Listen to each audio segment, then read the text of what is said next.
DC movies have a long-running history of putting villains in the spotlight. And while the comics have introduced plenty of great, complex antagonists for various heroes to fight, it's often Batman who is regarded as having the best rogues gallery.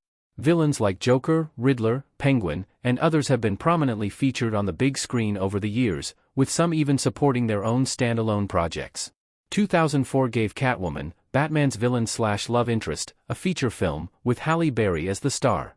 2016 saw DC go all in on villains with Suicide Squad, which featured a Batman villain-heavy lineup with Deadshot, Harley Quinn, Joker, and Killer Croc. Joaquin Phoenix then headlined Joker in 2019, which was so successful that he returned for a sequel featuring Lady Gaga as Harley Quinn in 2024.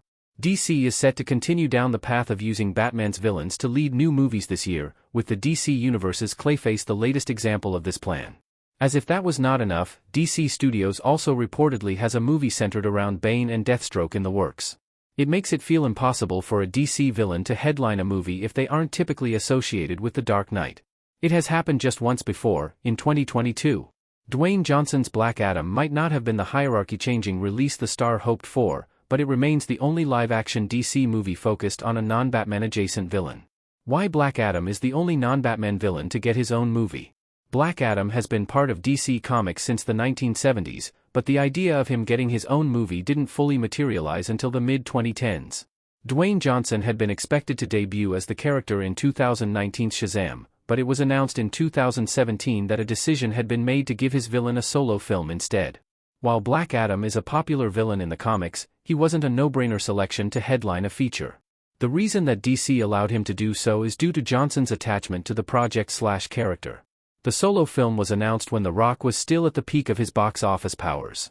DC believed that Johnson's star power would help make Black Adam into a major hit. The result was not as good as everyone involved expected. Black Adam finished its theatrical run with a $393.5 million box office total. That may seem like a strong finish for a movie about a lesser-known villain to general audiences.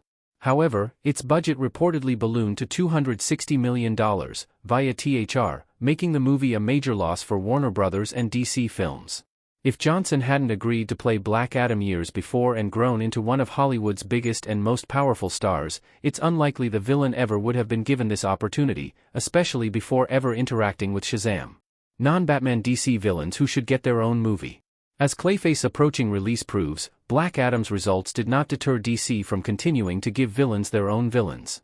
Rather than just doing more with Batman's rogues gallery, though, the studio should look at other heroes' antagonists who could support a standalone story.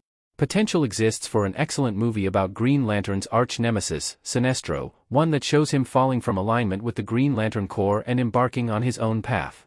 Lex Luthor may be on the brink of co-starring in Man of Tomorrow, but it is hardly his movie if Superman is his co-lead. An individual film about him would be pretty fascinating if done correctly. Superman's other major foe, Zod, could even be looked at. Given the grounded nature and overall popularity that many of Batman's villains have, it's understandable why DC keeps giving them more chances as the leads of films. But they can't be the only ones who get this chance. It's one of the reasons why The Authority was so intriguing as a movie for James Gunn's DC Universe. Hopefully, it's just a matter of time before Black Adam gets some company among DC villain movies that don't revolve around Batman's rogues gallery.